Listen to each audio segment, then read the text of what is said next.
जय जोहार, जय आदिवासी।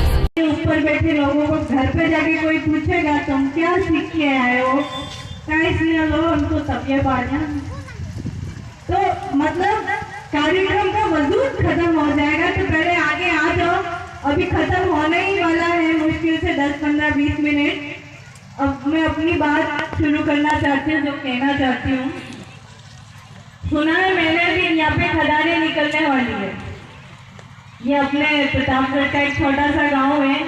इस छोटे से गांव में जहाँ खदानें निकलने वाली है, उसी गांव के लोग जो आदिवासी सर्टिफिकेट से आज किसी सरकारी नौकरी पे हैं, वो भी यहाँ मौजूद नहीं है। कैसे लड़ेंगे हम? मैं नाम भी गिना सकती हूँ पर नाम नहीं गिनाऊंगी। उनकी इज्जत की मैं फिर थोड़ी और इज्जत रख लेती हूँ। हालांकि वो इस इज्जत के भी लायक नहीं है। जमीनें जा रही है, सब कुछ चला जाएगा। ये मत सोचो कि वो खेत जा रहा है, मेरा नहीं जा रहा है। वो जब जाएगा तो वो कचरा बाहर निकालेंगे, वो तुम्हारे ही खेत में रखेंगे।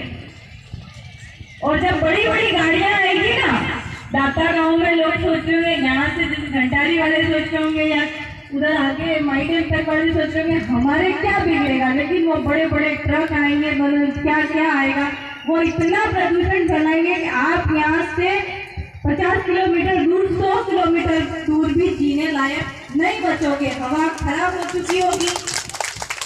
और आज की तारीख में हवा, पानी, कोरोना में वैसे सबको एहसास दिला दिया है हवा कितनी इम्पोर्टेंट है। हुआ कि हुआ एहसास? बेइज्जती लेनी पड़ी थी हवा। अब हमें ट्रेन लीधी है पर तो गुरो दाड़ो आपने भी आवेगा, क्योंकि अपनी जमीन जा रही है। हम लोग तो बोलना ही नहीं चाहते। और बहुत सारे लोग कह रहे हैं यहाँ आंदोलन होगा। आंदोलन कैसे होगा? हमारे लोग तो नाचने का इंतजार कर रहे हैं। आंदोलन तो तब होगा जब खून इतना गर्म हो कि हमारी जमीन ले मार देंगे या मर जाएंगे, तब आंदोलन होगा ना। तो कुछ बातें ऐसी है। और एक इस जमीन को ही लेके मैं नक्सलवाद पे बोलना चाह रही हूँ। जैसे यहाँ जमीन जा रही है और हम विरोध की भावना प्रकट कर रहे हैं, यह विरोध जिस दिन होगा और बड़े बड़े समाचारों में आएगा तो एक चीज छपी होगी कि प्रतापगढ़ के बीबलपुर ब्लॉक के लोग नक्सलवादी हो गए हैं। क्या खबर छपी होगी? नक्सलवादी हो गए। नक्सलवाद क्या चीज है?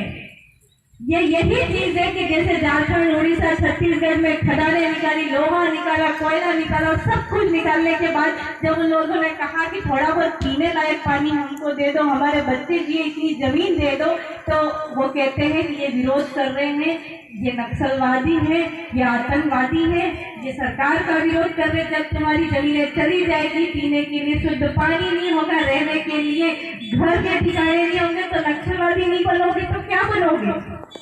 ये स्वाभाविक है।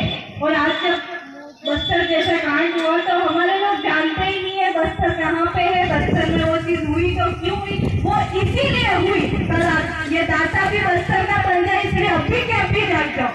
और जो लोग नहीं आए ना, उनको भी घर जाके एहसास होना चाहिए कि वो जमीन हमारी है। और सबसे बड़ी बात, ये बार बार बोलते हैं ना मूल मालिक है हम, ये मूल मालिक ये से डायलॉग के लिए नहीं है। ये जमीन नहीं है तो कोई मालिक नहीं है। यहाँ तक कि नागरिक भी नहीं रहने दिया जाएगा। वो क्या बोलते हैं उसको, क्या लागू करने वाले मतलब, हाँ वो नागरिकता अधिनियम नया पास किया है मोदी साहब ने। अगर ये जमीन के मालिक आप नहीं रहे तो मूल मालिक होना तो छोड़ो, नागरिक भी नहीं रह पाओगे। नागरिक मतलब जब मालिकाना हक नहीं है तो कहाँ जाओगे? यहाँ 5 लाख लेने के बाद दूसरी जगह जाओगे, पर क्या साबित करोगे हम कहाँ से आए हैं? तो नहीं साबित कर सकते। इसलिए ये चीज आज यहाँ हो रही है। झारखंड, छत्तीसगढ़ भुगत चुका है, वो जाग चुका है। कांकरी डुंगरी में हमारे अधिकारों के लिए भी नक्सलवाद बोल दिया गया, यानी कि आदिवासी जब तक बोलेगा उसे नक्सलवाद बोल दिया जाएगा। तो बोलो तो ऐसा बोलो उनके कान फट जाए और वो नक्सलवाद नहीं बोल पाए। तो इसके बाद एक सांस्कृतिक बात मैं कहना चाह रही हूँ कि गुजरात के कच्छ से लो और अरुणाचल प्रदेश के डिब्रूगढ़ तक जाओ, श्रीनगर और कन्याकुमारी तक, हर जगह चाहे वो 5 लोग भी आदिवासी हो या मध्य प्रदेश की तरफ करोड़ों आदिवासी हो, अगर एक ढोल बजता है ना तो कोई अकेला नहीं नाचता है, सब समूह में नाचते और वो समूह किस दिशा में होता है, ये हमारी संस्कृति है। लेकिन आज की तारीख में जो हमारा पढ़ा लिखा युवक है, और सबसे ज्यादा अगर संस्कृति किसी ने खराब करी है तो उन लोगों ने करी है जो पढ़ लिख गए, नौकरी लग गए और अपने गांव में मकान बनाने की बजाय शहरों में जाके बड़े बड़े बंगला बना दिए, वहां पे एसी भी लगा दिया है। ऐसा नहीं है कि वो ऐसे ही रह रहे हैं, गांव में कभी कभी आते हैं। अच्छा ठीक है, नौकरी लग गए, बड़े बड़े घर बना दिए, वहां तक भी ठीक है। लेकिन जब आप वापस आके गांव में किसी को कहते हो ना, ये क्या आदिवासियों की तरह रहते हो, ये मत करो, ये बहुत जलील वाला शब्द लगता है। जहाँ रहना है वहां रहो, दिल्ली जाओ, अमेरिका चले जाओ, कोई फर्क नहीं पड़ता है। लेकिन इस चीज का ख्याल रखो कि आप इसलिए नौकरी लगे हो क्योंकि आपके अंदर आदिवासी डीएनए है, और उस डीएनए के नाते आपका एक सर्टिफिकेट बना है जिसके अंदर जनजाति, भील, फलाना ठिकाना ये सब लिखा हुआ है। ये नहीं होता तो क्या आप नौकरी लगते? कोई नहीं पूछता। इन चीजों का ख्याल रखो। आए दिन हमारे बच्चे लोग तो इनको पता ही नहीं है कुछ, तो मतलब अभी ये ऑनलाइन ट्रेंड चला है, जोहार का दीवाना, जोहार की दीवानी, जोहार के किंग, फलाना किंग, ढीला किंग, मुझे समझ में नहीं आता है। कुछ लोग मुझसे बात करने की उम्मीद करते हैं तो मैं नाम देखती हूँ, जोहार का दीवाना, जय जोहार कोई बोलेगा तो मैं उसको क्या जवाब दूंगी, पहले नाम तो बता। तो ये युवाओं में बहुत ज्यादा चीज हो गई, मतलब जो चीज आए वो लपेटते जाना वो सही है या गलत है मुझे नहीं पता।